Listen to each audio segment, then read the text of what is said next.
네, 안녕하십니까. 반갑습니다. 예, 온라인이라도 여러분과 함께 만나게 돼서 반갑고요. 이번 주는 온라인 수업으로 모두 진행을 하도록 결정하였습니다. 자, 이번 시간은 우리가 다중지능 이론을 학습하겠는데요. 이 다중지능 이론은 그 현장에서 이 복잡한 적성 검사 대신에 간단하게 사용하는 것으로 많이 사용되고 있습니다. 이번 시간의 학습의 내용은 다중지능 이론의 개념과 다중지능의 특징, 그리고 8가지 다중지능에 대해서 학습하도록 하겠습니다. 이 다중지능 이론은 하버드 대학의 심리학과 하워드 교수에 의해서 제기되었고요. 이 하워드 가드너 교수는 우리가 일반적으로 통용되고 있는 지능의 이의를 제기하고 1983년에 그의 저서 정신의 구조, 다중지능 이론을 발표함으로써 시작이 되었습니다. 이 가드너는 기존의 문화가 지능을 너무 좁게 해석하고 있다고 전제하고 일반 지능과 같은 단일한 능력이 아니라 다수의 능력이 인간의 지능을 구성하고 있으며 이러한 영역들도 상대적으로 중요성은 동일하다고 가정하였습니다. 이 가드너에 의하면 지능이라고 하는 것은 현실 생활에서 당면한 문제를 해결하는 능력, 또 해결해야 할 새로운 문제를 창출하는 능력, 어떤 문화권에서 가치 있다고 생각하는 어떤 산물을 만드는 능력이라고 규정을 하고 있습니다. 저도 초등학교 때 지능검사를 한 적이 있습니다. 여러분들도 지능검사를 많이 한 번쯤은 했을 겁니다. 학교에서. 그때 저는 점수가 100점이 나왔습니다. 그래서 충격을 받았는데요. 제 친구 공부 잘하는 친구들 보면 뭐 130도 나오고 뭐 135, 뭐 125. 근데 저는 100이라 굉장히 소침을 했습니다. 의기소침했습니다. 그래서 나는 노력을 해야 된다, 막 이렇게 생각을 했지만 지금에 보면은 이것이 이제는 어떤 일부분에 관련된 능력이라는 것을 이제 알게 된 것이죠. 자, 가드너가 처음 제시한 인간의 지능은 언어지능, 논리수학지능, 공간지능, 신체운동지능, 음악지능, 자기이해지능, 인간관계지능이었습니다. 후에 자연관찰지능을 새롭게 목록에 추가하였고 또 9번째로 실존적 지능을 제기하기도 하였지만 지금까지 널리 인정되지는 않았습니다. 그래서 일반적으로 8가지 다중지능으로 분류하고 있습니다. 자, 한번 30분 동안 암기해 보시기 바랍니다.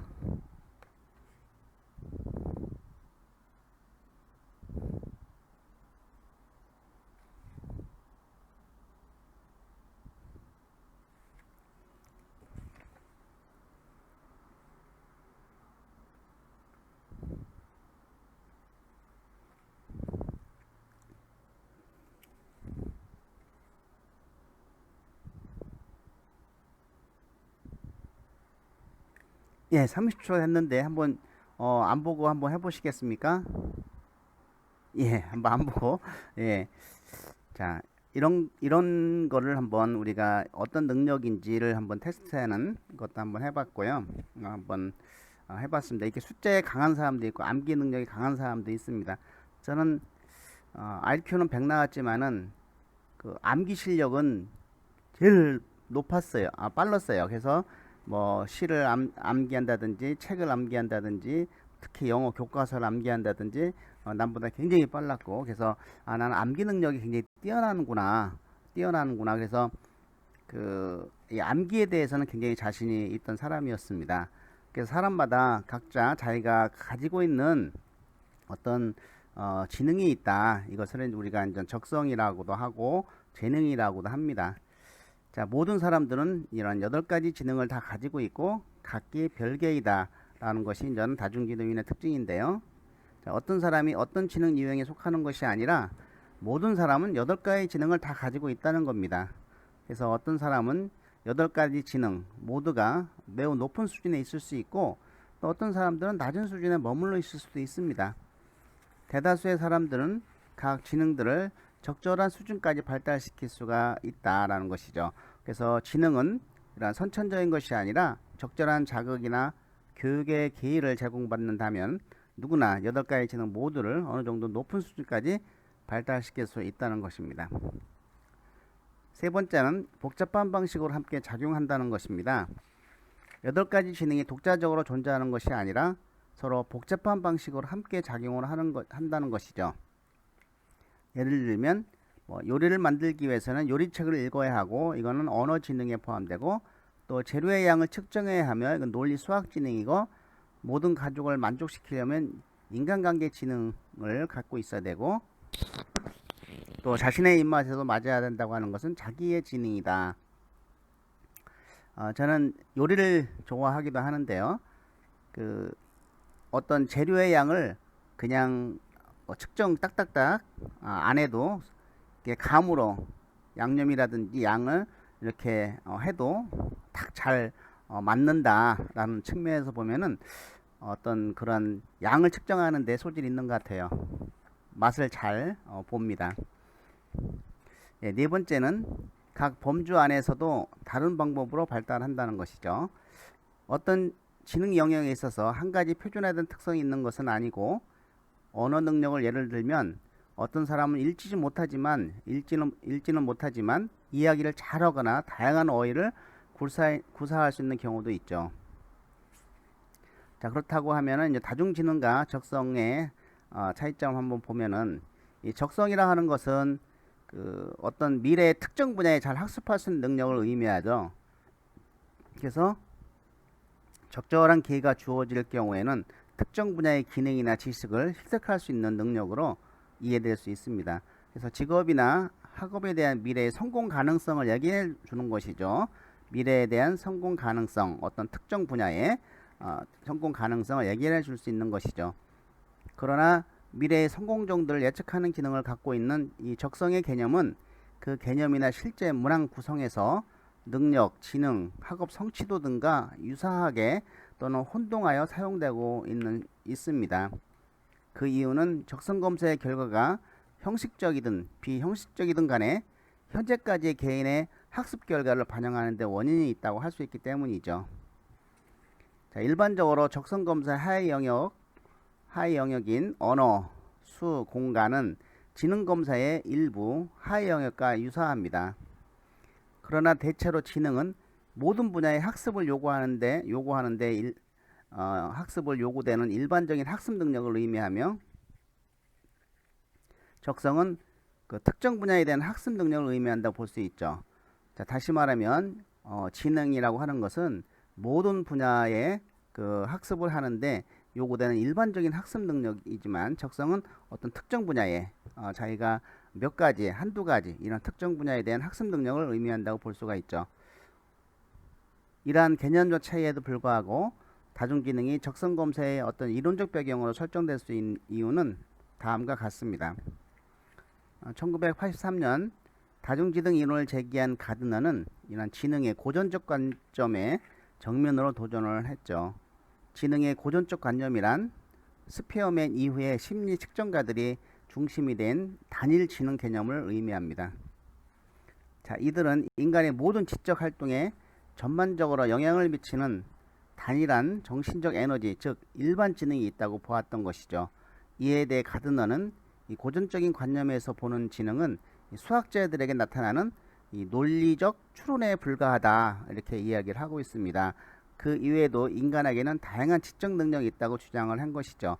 그러니까 그 전에 어떤 지능은 이런 논리 추론 능력, 수리라든지 논리 추론 능력이 불가하다는 것이죠. 자, 피아제의 인지발달 이론이나 정보처리 이론에서도 보면 인간의 지적인 능력도 논리 수학적 능력에 불과하다고 보은 것이죠. 그래서 우리가 지금까지 지능이라 하는 것은 논리 수학적 능력 정도를 측정했던 것이다 라고 보면 될 것입니다. 자, 8가지 다중지능을 살펴보면은 첫 번째 언어지능이죠. 자, 언어지능은 이 단어의 소리, 리듬, 의미에 대한 감수성이나 언어의 다른 기능에 대한 민감성 등과 관련된 능력이죠. 그래서 언어지능이 높은 사람은 토론 학습 시간에 두각을 나타내고 유머나 말잇기, 게임, 낱말 맞추기 등을 굉장히 잘합니다. 똑같은 글을 써도 심금을 울리기도 하고 웃음을 자아내기도 하죠. 근데 저도 취미로 글을 쓰다가 이제 시를 쓰게 됐었는데요. 또 이거를 계속 안 하니까 이게 또 언어 지능이 또 발달이 잘 안 되는 것 같아요. 계속 연습하고 훈련시키는 것이 훈련시키면 이것도 발달 될 수 있다라는 것이죠. 자, 8가지 다중지능 특징 언어 지능입니다. 시인에서 개그맨까지 이렇게 나왔는데, 자, 질문 특히 왜라고 묻는 유형의 질문을 자주 하고 말하기를 즐기고 풍부한 어휘력을 가지고 있고 2가지 이상의 외국어를 구사하기도 하고 새로운 언어를 쉽게 배우고 단어 게임, 말장난, 신앙송, 말로 다른 사람 웃기는 일 등을 즐기고 책 등을 읽는 것을 즐기고 다양한 종류의 글쓰기를 즐기고 언어의 기능을 잘 이해하죠. 이 언어 지능을 발달된 사람이 잘하는 일은 어떤 소설, 연설, 신화, 시, 안내서, 잡지, 주장, 농담, 글자 맞추기, 이런 각본, 계약서, 논픽션, 이야기, 신문, 연극, 논쟁, 재담 등을 잘 한다라는 것이고, 예, 관련 직업은 주로 이전 글쓰기나 말하는 거 이런 그 직업을 좀 관련이 돼 있다라고 하는 거고, 자, 그렇다고 하면 언어 지능을 좀 기르기 위해서는 우리가 어떻게 해야 되는가?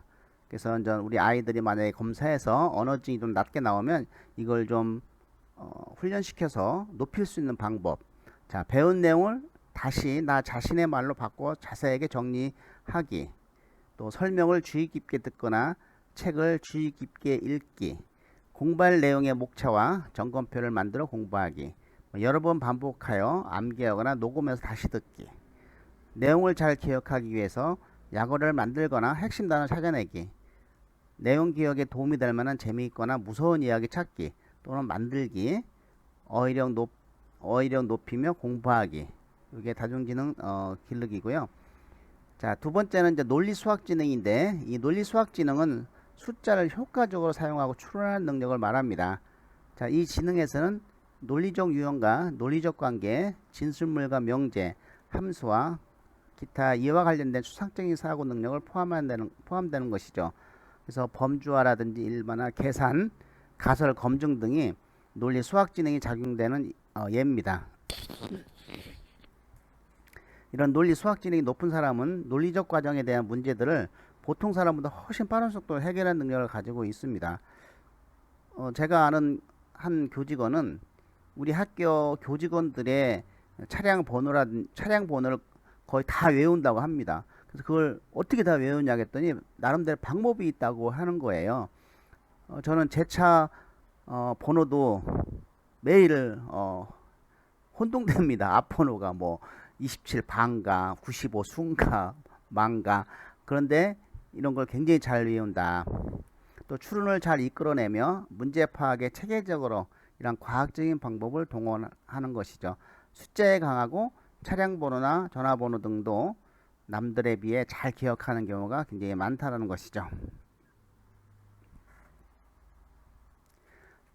자, 논리 수학지능의 특징은 다양한 퍼즐 게임을 즐기고 수를 가지고 놀고 사물의 작용과 운동 원리에 관심이 많고 규칙의 바탕을 둔 활동 성향을 갖고 만일 뭐뭐라면식의 논리에 관심이 있고 사물을 모으고 분류하는 것을 좋아하고 분석적으로 문제에 접근한다는 것이죠. 잘하는 일은 이 수에 관련된 것들, 컴퓨터 프로그램, 수학 증거, 흐름도, 대체대조표, 퍼즐 풀이 이런 일을 좀 잘 한다라는 것입니다. 자, 관련 직업은 역시 수와 관련된 것이죠. 엔지니어, 수학자, 물리학자, 공인회계사, 또 법조인, 과학교사, 수학교사 이런 직업들. 자, 그러면 이런 논리 수학 지능이 좀 떨어졌을 때 이거를 좀 기르는 방법은 내가 틀린 분야나 잘못된 것의 이유를 생각해보고 개선할 방법 생각하기, 육하 원칙에 따라 질문하여 공부하기, 단계를 나누어 상세히 설명하기, 만약 뭐뭐 한다면 식으로 가정하여 생각하고 실험하기, 개념의 관계성을 파악할 수 있는 일정한 규칙을 찾아보기, 개념의 상위 범주와 하위 범주를 두어 분류하기, 정보를 수집하고 비교하고 판단하기. 그래서 저는 옛날에 수학을 할 때 수학은 그렇게 크게 잘 하는 것 같지는 않은데 제가 공부하는 방법은 수학 문제 같은 유형 문제를 엄청 많이 풀었어요. 그러니까 그 수학 점수가 높아지더라고요. 그래서 계속 반복적으로 비슷한 문제를 많이 풀면 역시 논리 수학 지능도 높아질 수 있구나, 이런 것을 한번 생각해 볼 수가 있었습니다. 자, 세 번째는 이 공간 지능인데요. 이 공간 지능은 시각적 공간적 세계를 정확하게 지각하는 능력과 그런 지각을 통해 대상을 바꾸는 능력을 말하는 것이죠. 이 지능에는 색이라든지 선, 모양, 형태, 공간과 이런 요소들 간에 존재하는 관계에 대한 지각이 포함되고, 또 추상적인 것을 구체화하는 시각적 능력, 또 시각적 공간적 아이디어를 기하학적으로 표현하는 능력, 또 자신을 어떤 공간상에 의치시키는 능력 등이 있습니다. 그래서 사실은 이런 공간 지능이 높은 사람들은 밤하늘의 별을 보고 방향을 잘 찾아내고, 또 처음 방문한 곳도 다시 찾아가는데 별 어려움을 느끼지 않고 잘 찾아간다고 합니다. 길눈이 밝다고도 하죠. 또 시 공간적 아이디어를 도표, 지도, 그림 등으로 잘 나타내고 시각적으로 표현하는 디자인, 그림 그리기, 만들기 등을 좋아한다는 것이죠. 자, 특징은 그림 그리기 좋아하고 시각적인 세부 묘사에 뛰어나고 사물을 분해하기를 좋아하고 무엇인가 설계하기를 좋아하고 퍼즐 놀이를 즐기고 기계적으로 숙달되어 있고 이미지로 장소를 기억하고 지도 해석에 뛰어나고 낙서를 좋아한다. 그래서 잘하는 일은 뭐 그림, 줄긋기, 조각, 지도, 도형, 만화, 뭐 벽화, 영화, 비디오 이런 일들을 좀 잘하고, 관련 직업은 디자이너, 건축가, 큐레이터 이런 것이 대표적인 직업이라고 볼 수가 있겠죠.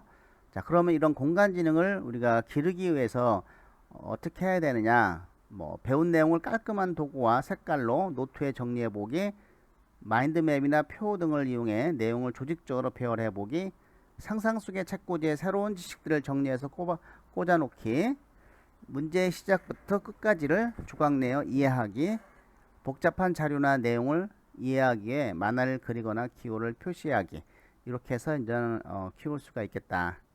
네 번째는 신체 운동 지능입니다. 우리가 신체 운동 지능은 자신의 모든 신체를 이용해서 어떤 생각이나 감정을 표현하는 능력과 자신의 손을 이용해서 사물을 만들거나 변형시키는 능력을 의미하죠. 그래서 신체 운동 지능이 높은 사람들은 생각이나 느낌을 이런 몸 동작으로 표현하는 능력이 뛰어납니다. 또 손으로 다루는 능력이 뛰어나 이런 손재주가 있다는 말을 많이 듣죠. 우리가 손재주가 있다고 많이 듣는 우리 흥미 유형에서 보면은 그 R형, 현실형이 이제는 이 손재주가 있다는 소리를 많이 듣죠. 또 자동차 운전은 물론 스케이트나 자전거를 다른 사람보다 쉽게 배운다든지 나무를 잘 타고 오르는 능력이 있다. 제가 옛날에 나무를 굉장히 잘 타고 철봉, 평행봉 이런 걸 굉장히 잘했는데 이것이 바로 이제 몸의 균형 감각과 촉각이 다른 사람에 의해서 발달돼 있었던 것 같아요. 저도 그래서 뭐 철봉, 평행봉 엄청 잘했고, 또 이런 물구나무 같은 것도 굉장히 잘했는데, 또 그 우리가 어떤 그 내용들을 갖다가 몸으로 이렇게 표현하는 사람들 있죠. 그리고 뭐 노래하면서 춤을 잘 추는 가수라든지, 아니면 뭐 박찬호처럼 투수인데 타자로서의 역할도 굉장히 잘하는 사람. 그러니까 한 가지 운동을 잘하면 다른 종류의 운동도 잘하는 사람. 이런 사람들은 신체 운동 지능이 발달되었다, 이렇게 볼 수가 있는 것이죠.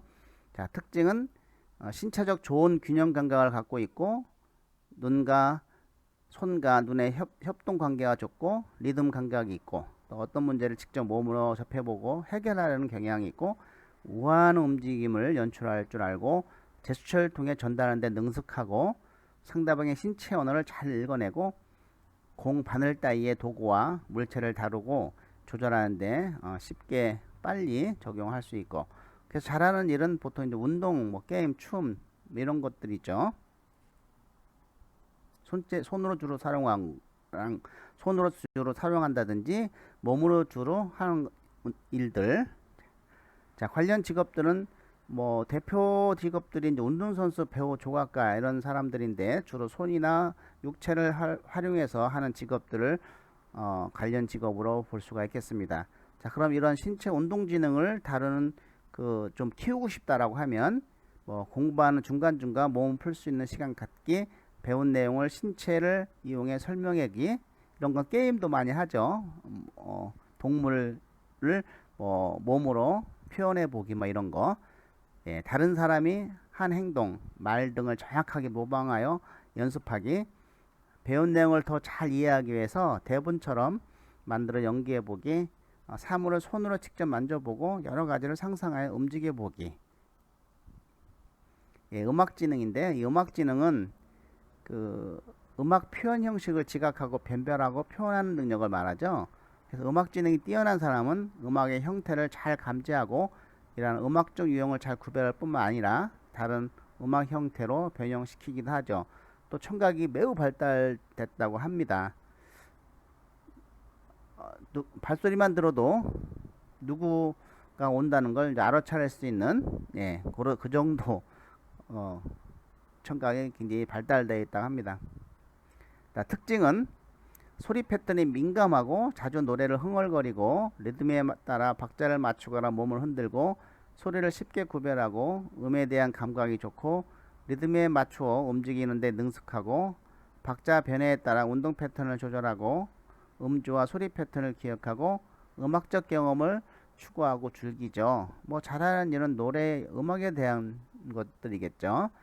관련 직업은 대표적으로는 가수, 작곡가, 편곡가 뭐 이런 직업이 관련 직업이고, 자, 이런 음악 지능을 좀 높일 수 있는 방법, 공부 전이나 후에 음악을 듣거나 악기 연주하기, 새로운 정보들을 리듬이나 노래에 맞춰 암기하기, 천천히 큰 소리로 말하거나 빨리 말하면서 공부하기, 음악을 듣거나 음악을 끄는 등 자신이 가장 편안한 소리 환경을 조성하여 공부하기, 공부할 내용과 관계 있는 음악을 찾아보기, 피곤할 때 음악을 들어 뇌를 활성화시킨 후 공부하기.